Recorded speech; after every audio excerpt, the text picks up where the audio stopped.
This episode of the Gooner Ramble podcast is sponsored by the new app called Bookie. That's BOOKEE. Sign up by using the promo code RAMBLE, deposit and bet £10 and get a free £10 bet. That's Bookie, BOOKEE.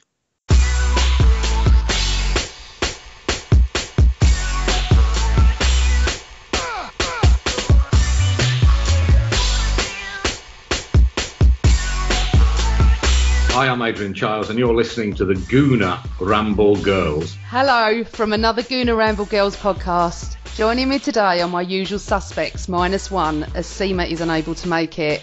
So hello to Sophie and Sophia. Hello, girls. Yo, yo, yo. Hey, hey, hey. As you know, if you listen to us regularly, Sophie is normally based in LA, but today she is in North London, and we all met up before the West Brom game. We will chat about that later. So today's guest we are welcoming is TV and radios and one of the biggest West Brom fans around, Mr. Adrian Chiles. Hi, Adrian. Hello. Woo! You think this is a good time to speak to me, do you? But anyway. It's a very, very good time. So, we played you, didn't we, recently? Can I ask for your thoughts on the game? My thoughts on the game. I can't be asked to speak rationally or truthfully about West Brom, but I'll have a bash. No, I think, look, that was plainly a penalty right at the beginning. I kind of understand why the referee got confused. He confused himself but he played not one, but two advantages. So then maybe felt he couldn't have gone back. But look, I think we should have had the penalty. Maybe you should have had the player sent off. We would probably have scored it. We'd gone 1-0 ahead and you would have probably ended up winning 3-1. So look, everyone could have ended up happy, couldn't they? Yeah. Oh, well, up to a point. I suppose we wouldn't have in the end, but then you got to take your chances, haven't you? And we had plenty of chances and didn't take any of them in the first half. So only one thing normally happens then. I mean, that's a bit of an Arsenal manoeuvre, actually. I've seen Arsenal in the Champions League so many times take so many chances, have so many chances rather, fail to take them, and then you end up paying a price at the end. So I suppose we were taking a leaf out of your book a little bit. But you say that, yes, I agree, you should have had a penalty, but then you were lucky not to have gone down to 10 men because Dawson clearly should have got a second yellow and should have gone. Do you agree? Yeah, maybe that was a second yellow, but he should have got a straight red for acting like he did. I thought he needed a stretcher or something. As soon as a player, like yours did, I think it might have been that occasion, it might have been another one. As soon as a player starts banging the ground with the palm of hhis hand, right, at that point you should be removed from the pitch straight away. Call it a red card, call it whatever. As soon as you're doing that, you know you're not injured. Because really properly injured players don't make any movement at all. There's no rolling around. There's no slapping the ground. I broke my leg once. I wasn't slapping the ground or rolling around. I couldn't have done so. I was paralysed with pain and fear. So anyway, I've sent at least 3 of yours off for play acting. Can we talk about something else now? I don't want. I'm coming all back now. I'm getting all bitter. I was alone in a hotel room in Manchester watching that because I was working for the BBC in Salford, and it's just a lonely place to be there. Just got myself a veggie burger and sat and munched it mournfully and watched the whole horror unfold. Did you find it easier? Did you find it easier being in your BBC hotel in Salford, or would you have rather to be at the actual game? Because I know you go quite often. Yeah, I go to every game I can possibly get to. I prefer. I'd always, I'd do anything to be there, but it just really wasn't possible.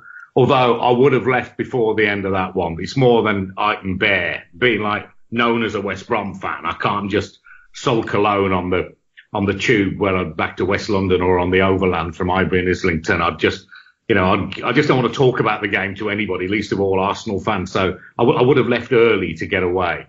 But actually it was interesting. The last game I saw West Brom win, because I missed our first 2 games of the season, was the last game we did win last season, which was my 50th birthday when we beat Arsenal at our place. When there was different competing banners going on overhead.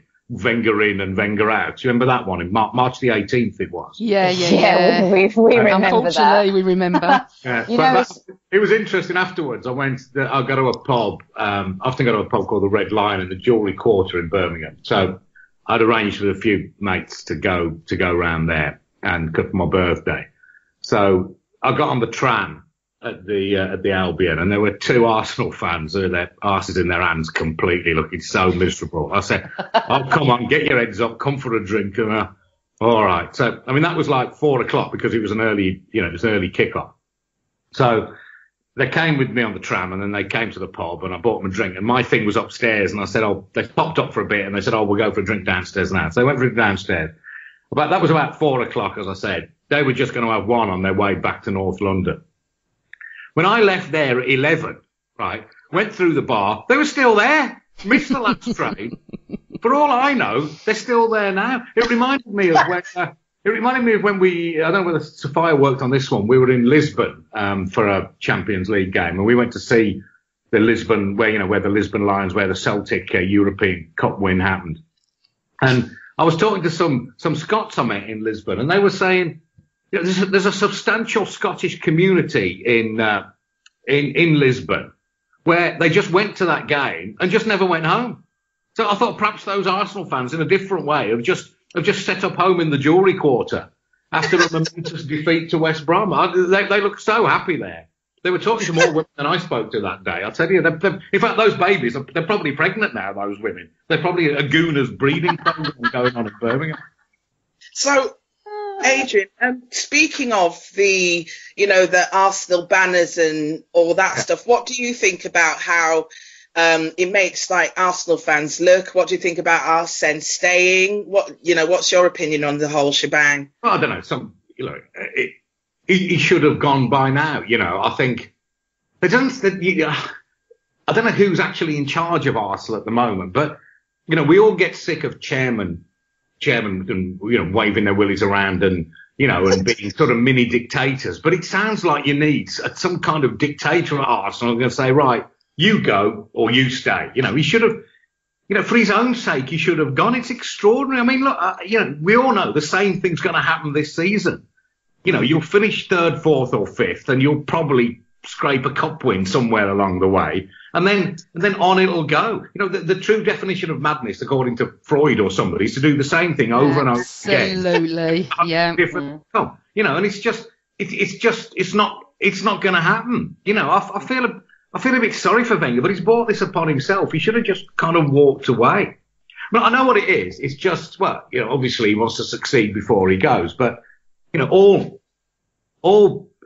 football management careers. It's like politics. There's a thing about politics, and all political careers end in failure, right? Now, all football management careers, to my mind, end in failure, right? And that's true of everybody, apart from Ferguson. I was just about to say that, yeah. He probably earned the right. He's the exception that proves the rule. So he earned the right not to fail, having been there that long and done so brilliantly at Man United. But I'm saying everyone else has just got to suck it up. I know what Wenger's thinking. He said, I want to go on a high like my old adversary Fergie did.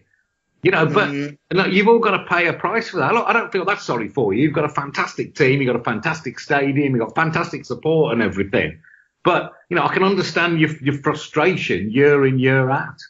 Adrian, you bring up a really good point. I wanted to ask you about, being a West Brom fan. But do you think we are spoiled? And do you think it's warranted because of the success we've had? Like, obviously, the flying of the banners and all that stuff is really Bush League. In my opinion, I just don't think that people should be spending their money on something, spending their money more wisely. But do you think we're spoiled? And being a West Brom fan, like, you're probably dying just to see your team win the League Cup or something. Oh, yeah, well, I mean, are we ungrateful? Are we ungrateful? No, I don't think ungrateful is the wrong word. I think, in a way, I feel a bit sorry for you in the sense, look, all clubs have got their own level of expectation. Right. It's a great level of football because the better you do, you create your own pressure and want to do even better. So, look, we finish 16th. That's all right for us. In fact, it isn't anymore, actually. Interestingly, 3 or 4 years ago, if we finished 17th, we'd have a party. Now we finish 17th. That's a bad season. Now you can go, no, now if we finish 14th, that's a bad season. So football levels out the expectation. Everyone ends up as miserable as everybody else, if you ask me. No, seriously, unless you're tight. You know, I feel a bit sorry for Chelsea fans, right? I mean, imagine supporting a team where if you finish second, it's a disaster. Yeah. I mean, that's very, it doesn't make any of us happy in the end, apart from the one team that does win. And then that only creates more misery the following year. So, in a way, you're the victims. No, seriously, you're the victims of your own success. You're perennially now. You're perennially going to feel as if you should be doing better than you are. You know what they say, Adrian, don't you, about expectations always let you down. That's the problem. They do. But also, there's this thing, there's this economic determinism in football where the fact remains. And there are outliers and there are exceptions here. But, if you sat down with a firm of accountants in August, right, and you looked at your wage bill, right, and you did a league table of the wage bills, right, for all 20 Premier League teams, that league table would more or less exactly mirror what the final league table of the season would be, the Premier League table, after we've all played our 38 games. That's the truth of the matter. You get what you pay for. And the fact is, Arsenal have got about third, fourth, fifth biggest wage bill the last time I checked, or the last time anyone can work out. So that's where you end up, third, fourth or fifth. That's the disappointing thing. Obviously, sometimes Leicester do one. Sometimes, somebody with a huge wage bill goes down or whatever. But generally, we know what we're going to end up getting. And all you're doing is just reverted to the mean. You are where you're supposed to be, which is just below the very best. It's, it's so funny because, is that a money thing or whatever? Sometimes I think FA stands for Football Anonymous. Like, we all need therapy, or we need a 12-step program to kind of try and get through it. The modern game has changed so much. And, even though Arsenal are going through this real mega change in this transition, I still support the club and love the club. And I know why I chose the club. I know, but that's the issue. But you don't choose it. It chooses you. And you can't unchoose it either. I'm going to write a book about this. You definitely can't unchoose it. That you can't divorce your club. Even though you may want to sometimes, it's like a bad relationship, right? Sometimes it's, or a good relationship. Sometimes it's good, sometimes it's bad. Yeah. But no, you can't. I mean, it's just, but I mean, I didn't choose West Brom. West Brom my dad's a West Brom fan, my granddad, my great granddad, that's, it chooses you in a way. And then you're kind of stuck with it. And, if a genuine fan, right, I love genuine football fans. I mean, I'll joke about, I hate Chelsea fans one day, Arsenal fans the next, Wolves fans and Villa fans all the time. But actually, when I meet somebody who's a genuine football fan, what I mean genuine, kind of really cares about it, really gets fed up or gets happy, gets excited. I don't mean goes to every game. That's a big part of it. But I think it's possible never to go to a game and still be really care about a club. But I like people like that. Immediately, I know what I'm getting. People who just don't get football. I don't really get them. I don't quite understand it. Like Frank Skinner's dad used to just say vermin, people who don't like football. I wouldn't go that far, but I know what he means. Yeah. And I said, actually, somebody who just doesn't get it and got no interest, that maybe I can accept, whatever. It's the one going, oh, yeah, I quite like football. Yeah, I'll pop to Arsenal occasionally. Who do you hate more, Adrian? Who do you hate more, Villa or Birmingham? So you were talking about vermin, I think Tottenham in my head, right, when you say the word vermin. Who do you hate more? I know we're good with Birmingham, because traditionally it's us that hate Wolves, and then Birmingham hate Villa, but we also hate Villa. But us and Birmingham, I mean, there's the odd dust up and everything, but West Brom fans and Blues fans have got a wry liking for each other. It's quite an interesting dynamic, actually. Whereas, with Wolves, we're sort of sworn enemies. We're their biggest enemy, hands down. But we reserve a bit of hate for Villa. For me, actually, just because I knew more Villa fans when I was a kid, and there was that sense of entitlement about them, that sort of annoyed me. But I must say that I was just thinking about what we talk about today, and I was thinking about Arsenal have got a little bit of what Arsenal fans have got a little bit about what Liverpool fans have got. And which kind of annoys me about Liverpool fans, right? Now, look, great club, you know, I've got great friends, Liverpool fans, etc. But I mean, when I was doing football phone-ins, there's this thing that Liverpool fans have got where they call in and moan about the club, right? And this was when Liverpool really weren't doing very well. But there's something in their tone of voice which suggests that we all should be worried about it.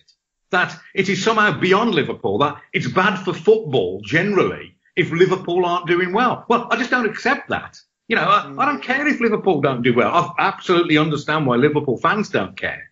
But, you know, why should we all care? You know, I think the great have got to fall so somebody else can rise up and have a go. It's like social mobility in a way. It's a zero-sum game. And I think Arsenal fans can be a bit like that. They look at you and go, oh, I'm an Arsenal fan. I know it's awful, isn't it? You know, I can understand your frustration, but I don't see why we should all sort of have to share it. You're not as bad as Liverpool in that regard, but, you know, you've got a bit of that going on, if you don't mind me saying. Do you think that's why a lot of people seem say that we're the most hated fans on social media, you know, Twitter, Facebook, all that? Well, is that right? Are you the most hated fans generally? Well, I think we're lovable. What we've been told. That's what we've been told. Well, I don't know why that would be. I suppose there's a bit of the. Now, you can't be more hated than Chelsea fans. You just can't. So I don't know who's done that research. There's a kind of a genteelness about Arsenal fans, which isn't helped by the way they play now under Wenger. You know, in the old days, Highbury felt more real somehow. You know, you had Tony Adams clogging people, George Graham. You know, it was still a proper working man's club. It still had a bit of Woolwich Arsenal about it. It was very grand and brilliant, but something earthy about it. But it seemed with that massive stadium and the kind of the pure football Wenger likes playing, then I just think, I don't know, maybe it's a bit too genteel. Maybe you need to just get your hands dirtier, a little bit dirtier. Is that fair? Yeah, I mean, no, it's great. No, it's top shelf stuff. I think that sometimes, you know, we've been so successful, and I think that when I look at some of my mates who do support, like, you know, I've a mate who's a Swansea fan. I've mates, you know, I have a Leeds fan, a mate who's a Leeds fan, and, you know, praying that, you know, they can come up and how they're doing and doing well. I think that sometimes when you've had so much success, even in life, Adrian, right, you can be in a top-notch job, make a shit ton of money, and then you can lose that in an instant. You can lose a top-notch job in an instant, and it's really tough to kind of, you know, once you've stayed at the Four Seasons, it's really difficult to stay at the Hojos. No, but you know. I agree with you, but that's not the case with Arsenal. That's the problem, because you've never got relegated. If you'd had a proper failure, you never really experienced failure. Now, not achieving isn't the same as failing. Now, imagine, like, Leeds is a good example. Leeds is as big a club as Arsenal, sort of historically. You know, its core support is huge, like Arsenal's, albeit, you know, I haven't had the money, dilapidated stadium, but Leeds is a huge club. Now, if and when they come back up, and it looks like they will now, you know, they'll have something about them you won't have, because they've really been to the bottom. You know, they've been to the third tier, for God's sake. So they'll come back up with renewed vigor and everything. You've never had a dose of proper failure to really invigorate you and remind you all this is what failure feels like. You've got nobody. See, I go West Brom in the Premier League. I can say, you know, I was there, you know, away at Middlesbrough, you know, in the old third division or whatever it was, when there was 9 of us there, when the coach broke down. You know, I remember what it was like to go to Chester City and lose. You know, I've got that. You know, I've got that in me. You know, and a lot of us I go to the games with, you can't say any of that. Yeah. You know, all right, you might have gone to the Wrexham game when you've lost in the cup that time, you know, but that's not the same as spending a whole season. Not in the Championship, in the equivalent of League One. Imagine that. And imagine how much happier you are with your loss when you eventually come back to, you know, where you belong. We've never been relegated. Yeah. Well, that is my prescription for you. Get yourselves relegated. That's what. God forbid. No, you can't say that, Adrian. So, today you're listening to a Gooner Ramble Girls podcast with special guest Adrian Chiles.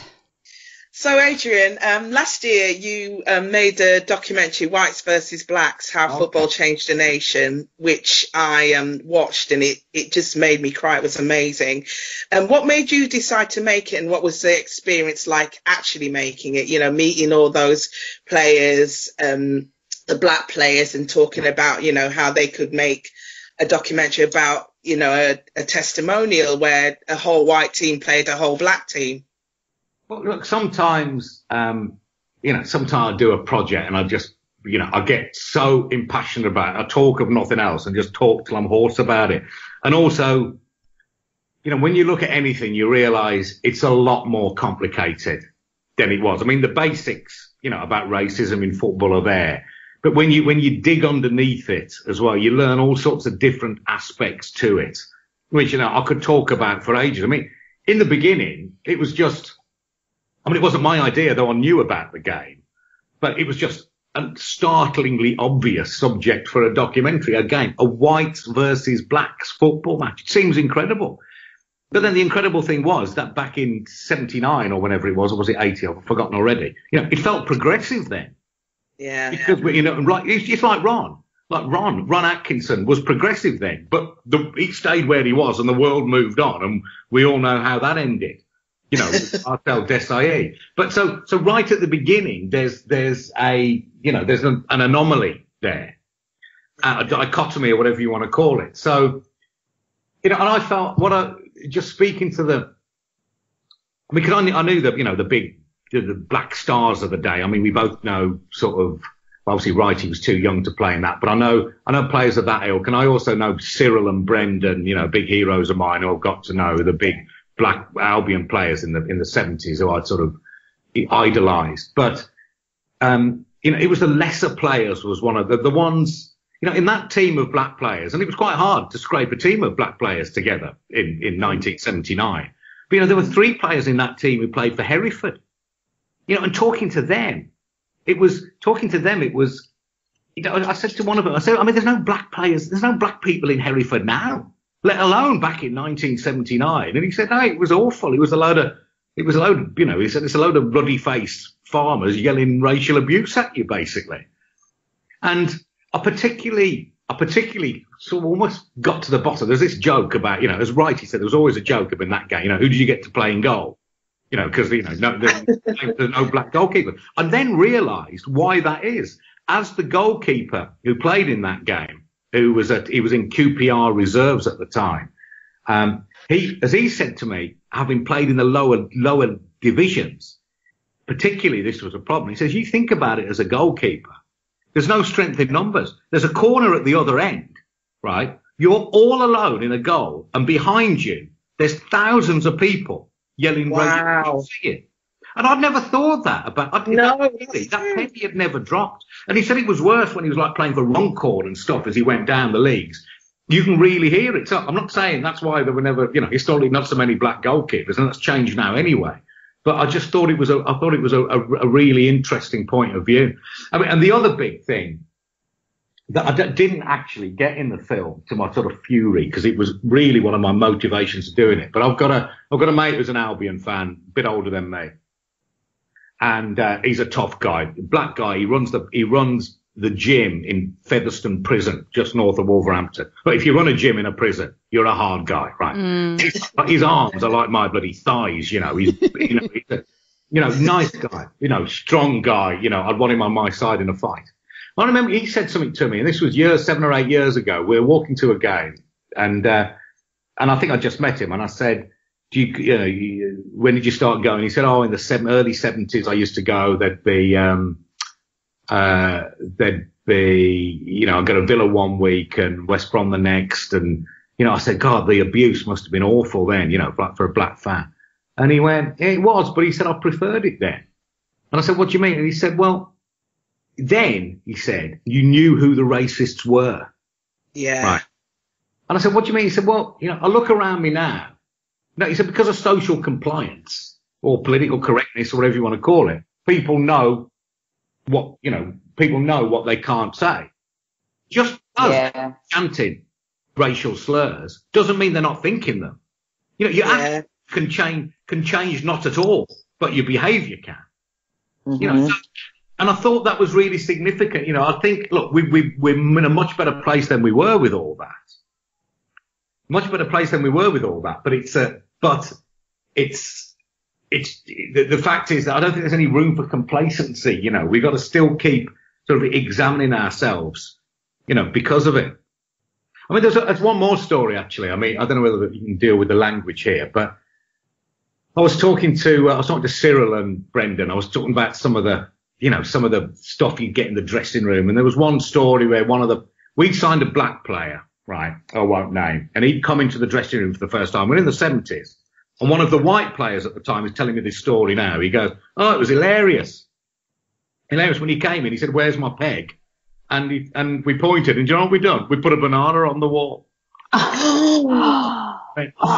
It was hilarious. It was hilarious. And I said, "Oh, and this player, I won't name the black player," he laughed, he loved it. And I thought, God, how dare you? I mean, no, he didn't. Any choice to love it. However, interesting, right? Following day, I interviewed Cyril and Brendan, and I told them this story. And I said, "It's awful, isn't it?" And they went, "Oh, do you know what?" He said, "It depends who said it." Right. And he said, like, we knew that, you know, the two players concerned knew each other because some of us had played for England under 21s or something. So, you know, that might have been all right. And Cyril gave a really good example. So they were all out for a dinner for another player's testimonial in Birmingham. You know, it's the late 70s. They're all sitting around with big sort of, you know, velvet bow ties and all that kind of thing.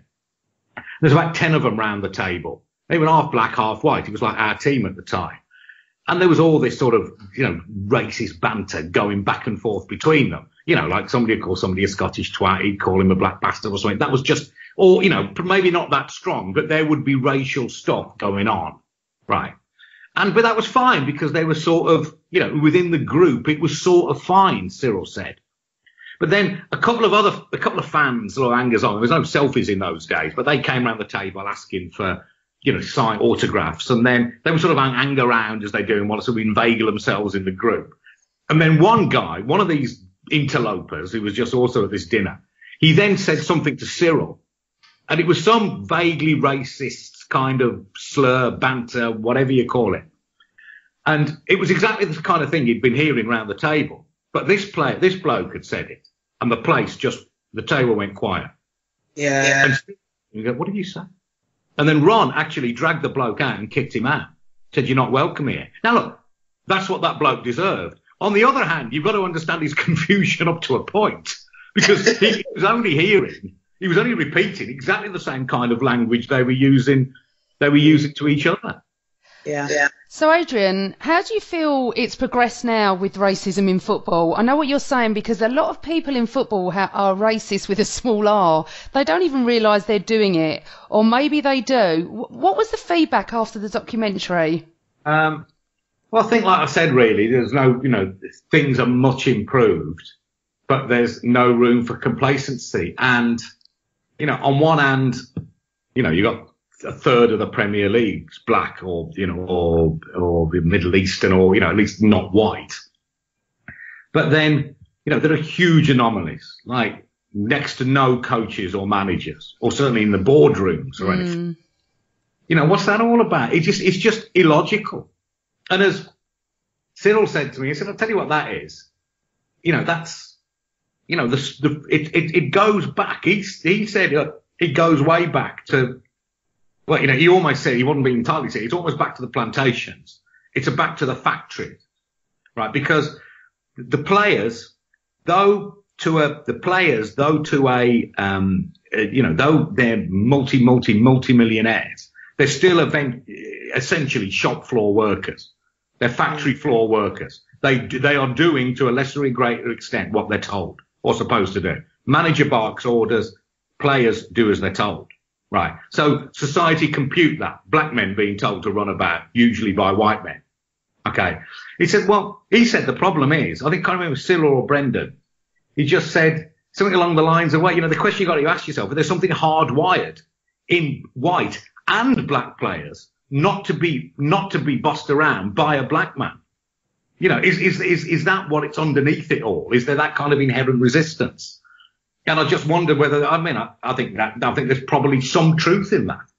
It's as good an explanation as I've heard for why there are no black managers, coaches. I mean, it's absurd. It's so, do you know what? It's absolutely fascinating stuff. And we could talk about this for hours on end. But I'd like to move you on to a slightly different subject. International football, okay?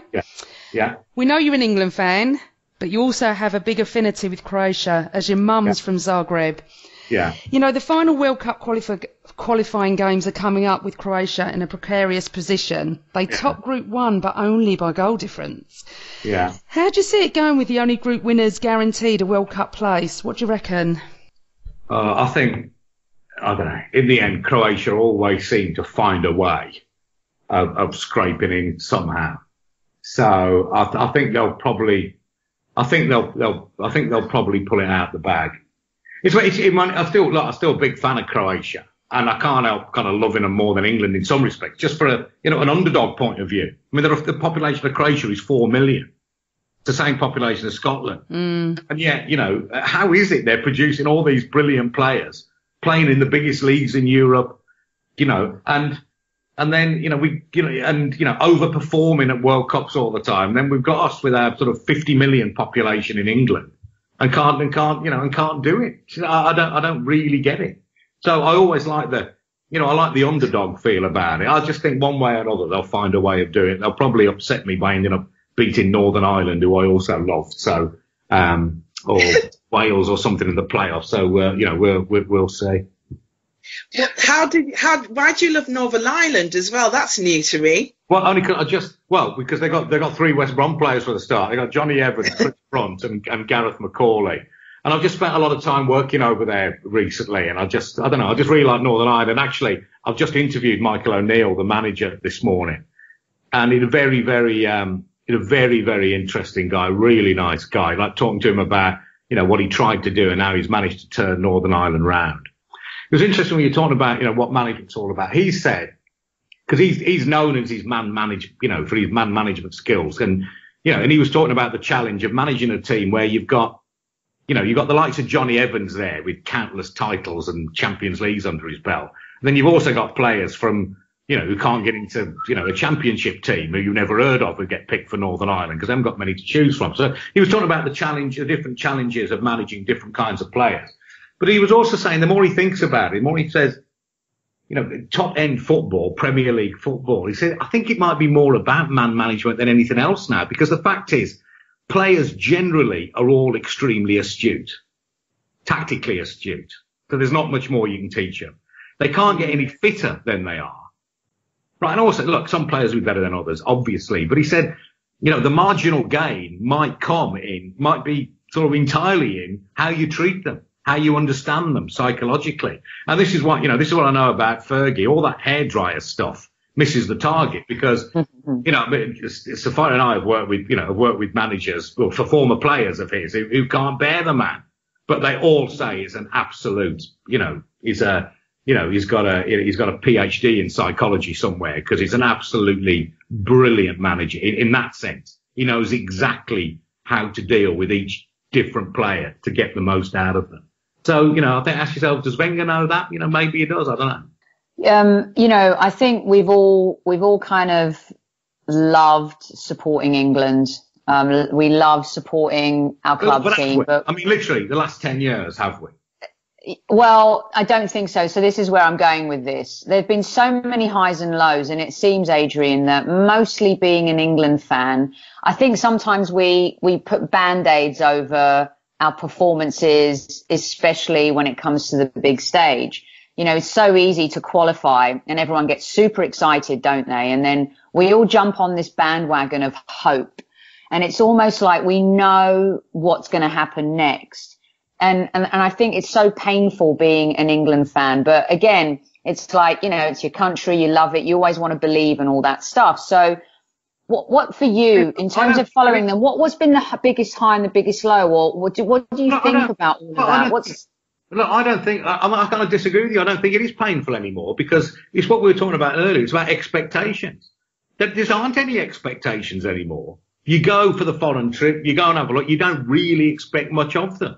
which is why I think sooner, the next tournament or the one after, even if you only say it in the same way that, a broken clock is right twice a day, right? Sooner or later, something will come right, and then there'll be real success, and that'll feed off itself, and we'll have a period at the top. I do think that's coming now, partly because the expectations, the pre-tournament hype and hysteria is sort of dissipating. And then we'll get a couple of decent results in the early stages of the tournament, and then, I don't know, in the first knockout round, we'll win on penalties, then we'll win probably. Suddenly we'll be in the semi-final, and suddenly something will come good. It will happen, and it couldn't happen to a nicer guy than Gareth. I really do think we'll get there. I think we could be at the beginning of something now. So, in terms of highs and lows, you asked me on the, all my life, I can think of probably 3 times we've played really well. You think of Holland in '96, and then that Germany game won 5-1.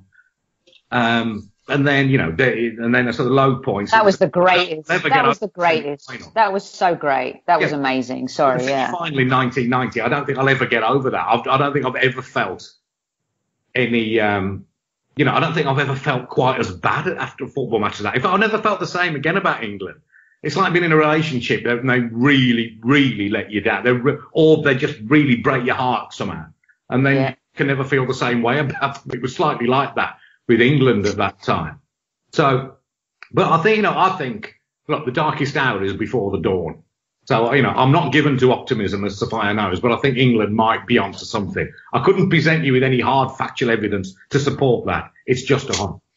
Do you feel like, Adrian, do you feel though that, we went through that kind of so-called, the golden generation of football, and I feel like a lot of the time those players were set up to fail because I don't actually think we had the right tactical manager in place that appreciated the strength of each player who could have played certain positions, the continual argument of why Lampard and Gerrard couldn't have played together. Do you feel that, when we look back on, our highs especially, they're with managers that were supposedly, all right, Bobby Robson was, I think, a little bit different. The Sven-Göran Eriksson era now, you'd probably look at it a little bit different, hindsight 2020. I think Glenn Hoddle might have been the one that kind of got away, and he probably had to go for, the reasons we all know. But, I would have had Venables stay on longer than Hoddle. So, look, but generally, I just think, I've got this, the likes of Alan Hansen will look at me like I'm a complete idiot, which I probably am. Sometimes I think it's just fated. The god of football decided England have got to be in the wilderness for sort of 20, 30 years, and then, suddenly it'll change. Look, I know, hanging around a little bit with some of the England players, people say they don't care about England. It's just not true.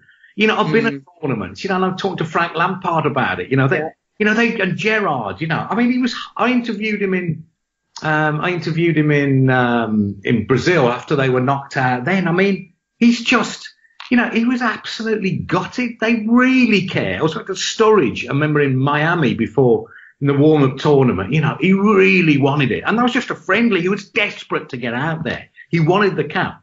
So it's not because they don't want it. I think it is because the dead weight of expectation to some extent. And then they come away sort of just emotionally scarred by it. Lampard, he absolutely walks on water in West London, then suddenly comes back from South Africa and, can't go and buy a tin of tuna without somebody yelling at him in the supermarket. It's just, it's a great leveller in a way. I just feel, though, if anyone doubts any passion that any England fan or football player, any England player or football player has for who they're playing for, doesn't really get football. Because I think even in a reserve match or a friendly, you don't go out there and not care and have passion if you're not a footballer. I'm sorry. So when fans go, they don't care, fans don't really get it. That's all I'm going to say. I'll tell you something else that works against England, and I've got a pretty unique perspective on this because of my sort of the Croatian angle on it. Whenever, when England first went to Croatia to play, I can't remember, it was about 10 years ago, but England were rubbish at the time. Or at least, not rubbish, but they weren't doing great players, but, had been hopeless. I remember the papers in Zagreb and the build-up to it. It was like Brazil were coming to town. Everybody wants to beat England. They prepare for us like we're the best team ever, even when we're not. So we've got this kind of that Man United thing. Everybody wants to beat us, which makes life difficult for them, and other big sides. And I just think it can be a bit like that with England. I mean, if some, Finland or Lithuania or somebody play out their skins for one international every 2 years, it will be the one they play against England.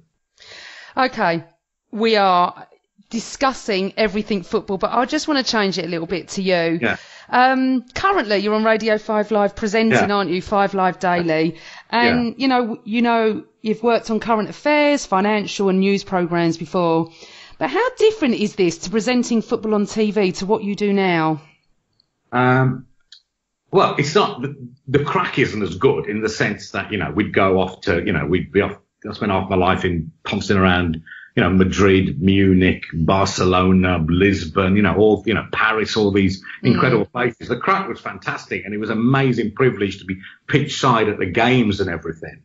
But I suppose what I do now, I find it more, I just find it more fulfilling in the way, I get to do like 10, 15, 20-minute interviews, with people. Yeah. And I think if you think about it doing football, if you're football presenter, you don't really do many interviews. You say hello at a Champions League game and, welcome to Real Madrid, blah, blah, blah. Lee, what do you think? Roy, what do you think? Paul Scholes, what do you think? Thank you very much. Let's go to the break. Then out of the break, Lee, quick word from you, and I'll hand you to Clive Chilsley. And then you're off, Clive does the commentary.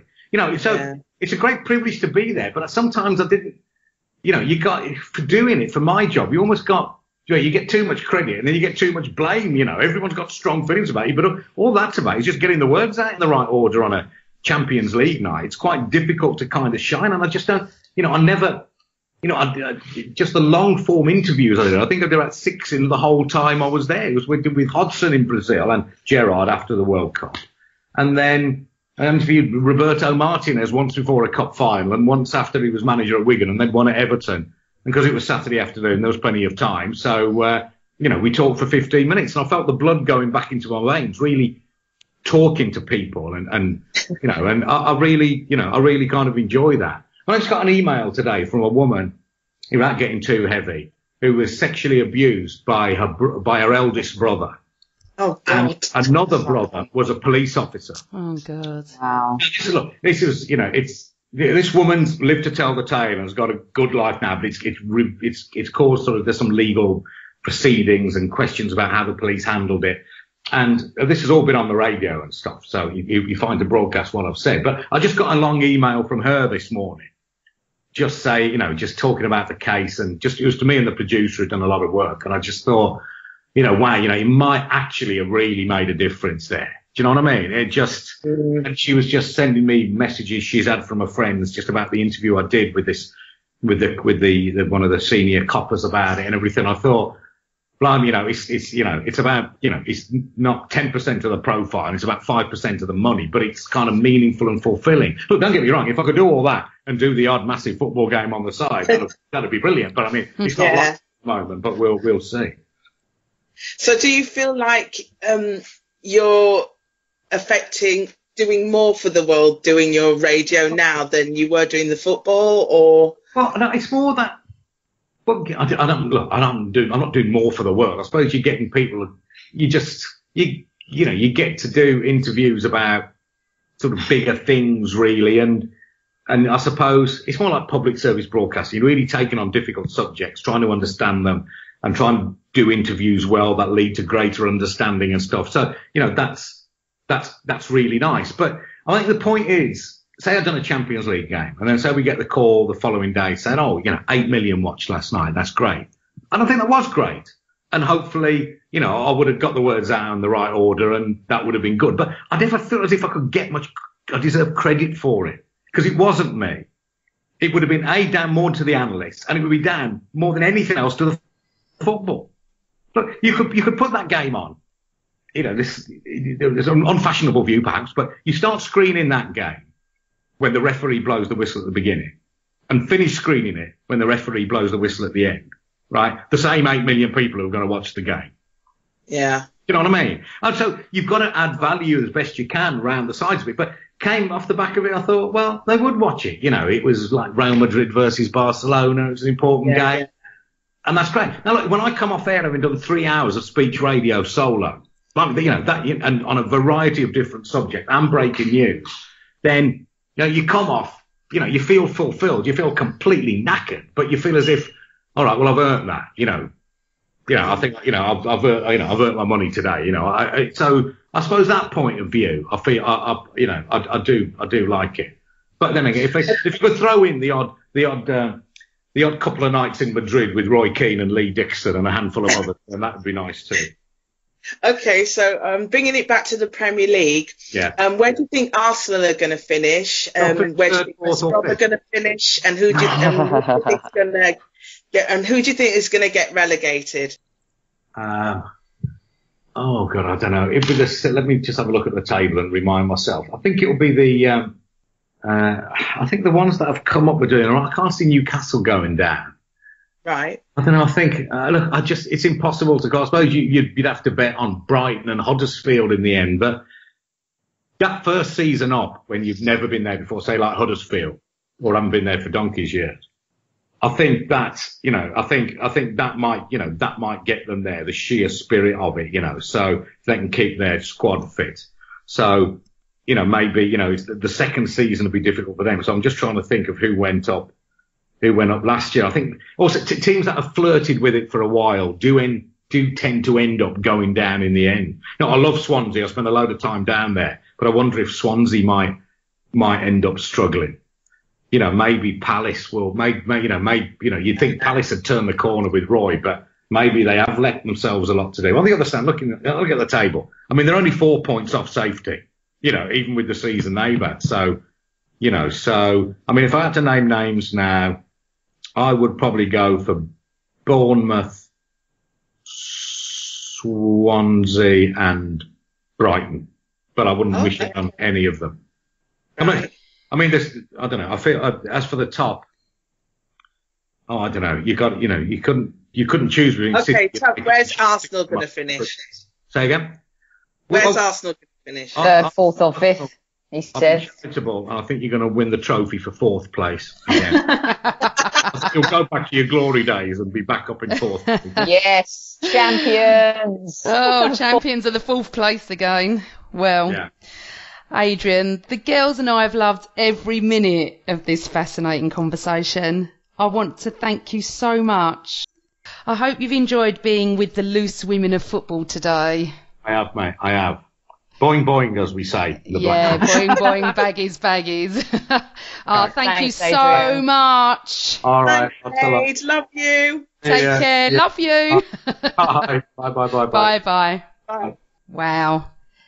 What an interesting conversation on every aspect of football, racism, TV, his life, and a passionate West Brom fan. Just absolutely loved it. Did you love him, girls? We did.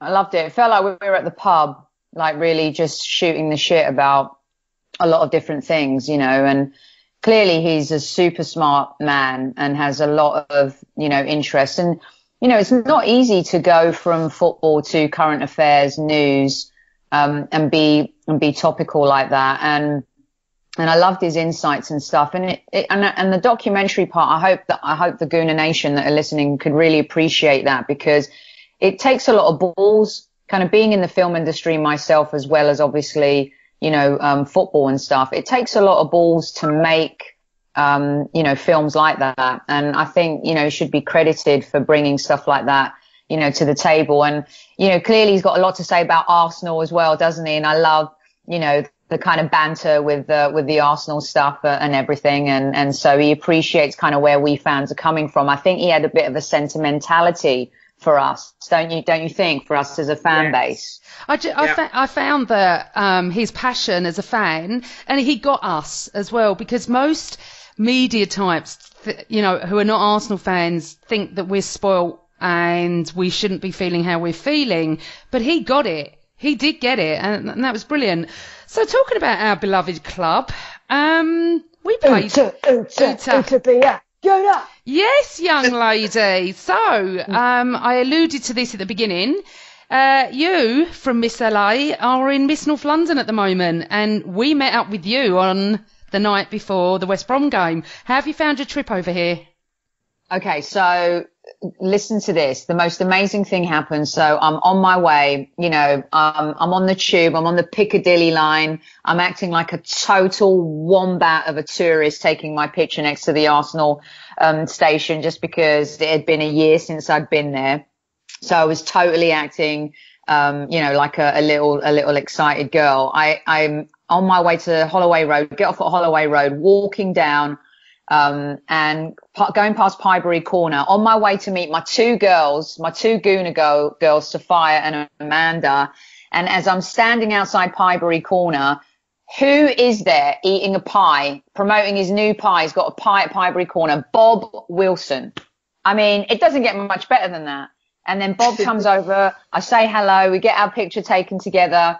He's so cute. I even get a little kiss goodbye from him. Top notch, top shelf fella. And then I go into the restaurant next door and I see you guys, and it was like, I don't know, that we had met 100 years ago, and it was like a total soul sister moment. It was unbelievable. I loved it. Special evening all the way around. Yeah, I really enjoyed meeting you. It's nice to finally put a face and a body to the voice. And you were just as amazing as I thought you would be. Obviously, I've seen Amanda before, so, you know, used to that. But it was just nice getting all three of us. It was nice having all three of us. I was gutted Sima wasn't there. But it just felt so right. It was like I was meeting my long lost friend that I haven't, you know, I felt like we'd been friends for years rather than, you know, a few months. And it was just brilliant. I had so much fun that night. It really was. I'm so glad we organised it. And it was short and sweet, but you know what? I'd rather 5 minutes with Sophie than none whatsoever. And it was great. Likewise. Absolutely. The three of us together, it did feel a bit odd that Sima wasn't there, but she was there in spirit with us. And the fact that we got to meet you, Soph, as well, was just brilliant. It's really cool. You know what, for the people that listen to us, we've not been going long, couple of months. You know, we've done some really, really great interviews with Stevie Nicol, we've done Lee Dixon, and now Adrian Chiles. You know, we combine well as a team, and hopefully Sima will be on next. So we played West Brom that night and we won, but we've discussed that. But the next match was Bate Borisov. So, Sophie, what did you think of our performance? I thought it was superbly professional. I think that, you know, the result is what counted. And at the end of the day as well, we put in a really good performance too. I think the takeaway from that match are two things. You know, what I've always loved about Arsenal is this potential British core that we have, which I think has been really important in our history, even though the game's moved along. And I love how there's an international flair to what we've done over the last few years. I've also loved, you know, from the Keown and Adams and Dixon, you know, Winterburn, Seaman days, that we've had this British core to us. And I think that's what we wanted to see with like Chambers and Jenkinson and all those guys. And to see Jack Wilshere back in the team and perform the way he did, and to see Theo grab 2 goals, that was the biggest takeaway for me. And obviously my boy GQ Giroud, get that trending, Amanda and Sophia. I'm determined to make that trend more this season. My boy GQ Giroud gets 100. A man who's come under fire, but what a result and what a landmark for him. Those are my takeaways from that game. And we got the 3 points. Boom. Okay. Me personally, was the most amazing thing was to see Jack. Jack looked awesome. Sophia, what did you think? Yeah, I thought Jack looked good. I also thought Reece Nelson was excellent. I'm still worried about our defence. It still needs help. And, you know, Ospina gets a lot of Oh, abuse, but I thought he made some really great saves. He was brilliant. He was brilliant when we played them. And he's you know, he gets abuse and whatever from fans, but as a backup keeper, he's pretty good. You know, a lot of teams would like him as their first choice. And I thought we did well to keep him, to be honest. And he's doing well in those cup games, and, you know, long may it continue.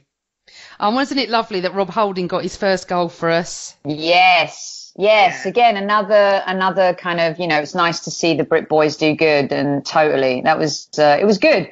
It was a really positive. We need confidence building right now. Confident performances that build mental strength. And that was the key. Right. You two, I want your predictions. Next game up for us is Brighton at home.